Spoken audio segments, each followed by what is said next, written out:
Thank you for joining us on American Medicine Today. I'm Kimberly Bermel alongside Ethan Euchre. Glad to be here. Jeff Wagstaff, our senior fellow. That's code for the old guy.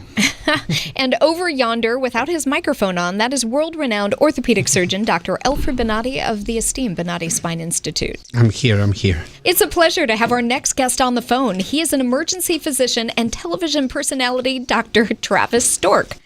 Host of the syndicated daytime talk show The Doctors and New York Times best-selling author of The Lose Your Belly Diet, Change Your Gut, Change Your Life. Thank you for being here, Dr. Stork. Thanks for having me. I appreciate it. Yes. Hey, Dr. Travis, now I got to ask you before we get into the book, do you get recognized more for being the Bachelor or from your work on The Doctors? Because I got to tell you, Brittany, our social media guru, Daisy over here, who's one of our videographers, they're all gushing when I told them that Dr. Travis Stork was going to be on the show. Well, I must say that it's definitely The Doctors because that was so long ago. It's almost 12 years ago now. Has it been that long? Having Wow. said that, I never realized when I ended up doing that, I didn't know a ton about it. I never realized how incredibly popular that franchise is. So yeah, there are still people who will pick me out of a crowd and say, wait a minute, you were on The Bachelor. And I forget, to be honest with you.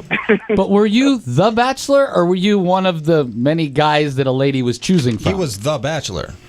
That's why Yeah, it's I not was The actually, Bachelor. To be honest with you, it's a great story. I was with some ER colleagues at a restaurant in Nashville. This is 12 years ago. On a Friday after shift, a casting director came up to us, and next thing you know, they said that they were going to be doing The Bachelor in Paris. Everything just kind of worked out, and everyone supported me and took over my shifts while I was gone, and I went to Paris. They put me up in a chateau, and it was a great experience, but obviously, that was just a one-time unique thing in my life, and one of the things I love now is I never really planned to be on TV, and it wasn't really a goal of mine, but now obviously we're approaching our 10th season of The Doctor. So Great show, by the way. It's been a whirlwind, but I could never have predicted it, but really appreciative for the ability now to use my voice as a physician. It opens doors, yeah. I actually DVR The Doctors every day because it gives me ideas for the show. It's a great show. Well, that's the thing about it is, and you all know this with your show, when we started The Doctors, everyone asked us, how are you going to do this for an hour every day? And it's like I tell people all the time,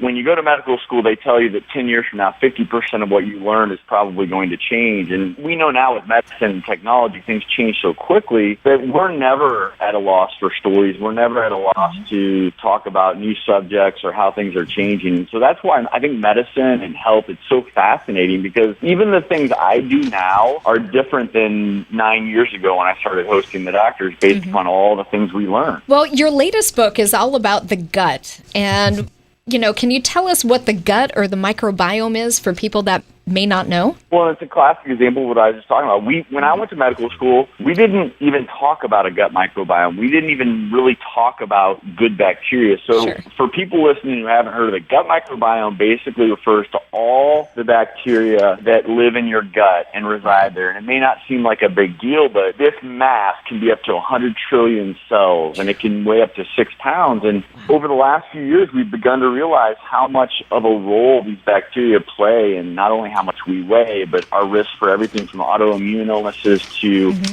what the list goes on.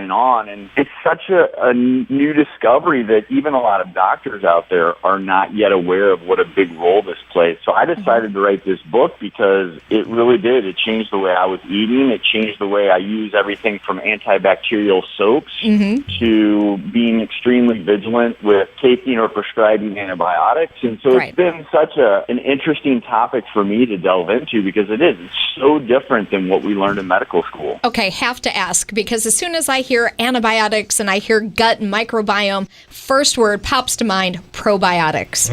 I recommend everyone eat a probiotic food every day. And so, as we know, a lot of antibiotics are overprescribed in our country. And when you take antibiotics, sometimes you need them to kill off bad bacteria. But when that happens, you also kill off these good bacteria. Correct. And what I love about when people include probiotics every day, and it can be their favorite probiotic food. It could be something as simple as yogurt or kefir, or it could be kombucha, whatever people want. What you're doing is you're replenishing those good bacteria so that, let's just say theoretically, you have been on a course of antibiotics, or maybe for whatever reason, you don't have the most robust gut microbiome. What research has shown is that by changing your diet very quickly, within a few days, you can start to build up those good bacteria. The jury's still out on who benefits from a probiotic supplement. What I say in the book is, for most people, I just recommend eating probiotic food. Doc, how would you know if you had a healthy gut or not? Well, to some extent, the jury is still out. We're learning so much, but what we found now is that lean people have about 70% more gut bacteria. We've also learned that certain bacteria are associated with obesity and leanness. One of the things I did for the book is I went and had my stool analyzed for the bacteria I had in it. But as I talk about in the book, we're not really at a point yet where you can look at your analysis and say, okay, this is good or this is bad. But I think what we will do probably over the next 5 to 10 years is we probably will be at a place where you can go to your doctor, they'll take a stool sample, and we'll be able to finagle your microbiome a little more.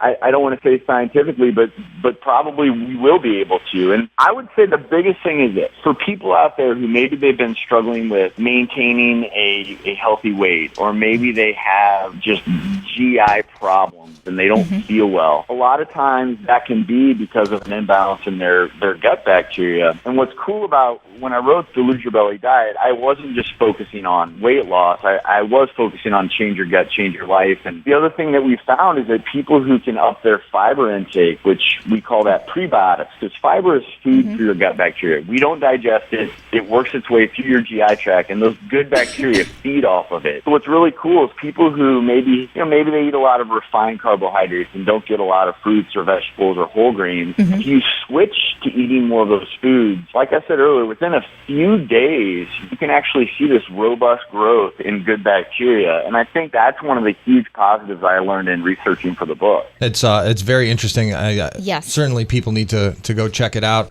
Unfortunately, out of time, but people not only should get the book, but should watch The Doctors with Dr. Travis Stork every day. Well, thank you. Thank you all for that, and thanks for having me on. I appreciate it. Absolutely. Dr. Travis Stork, host of the syndicated daytime talk show The Doctors and New York Times bestselling author of The Lose Your Belly Diet, Change Your Gut, Change Your Life. Thank you for being on the program. Of course. Have a good day. You too. You too. Thanks, Dr. Stork.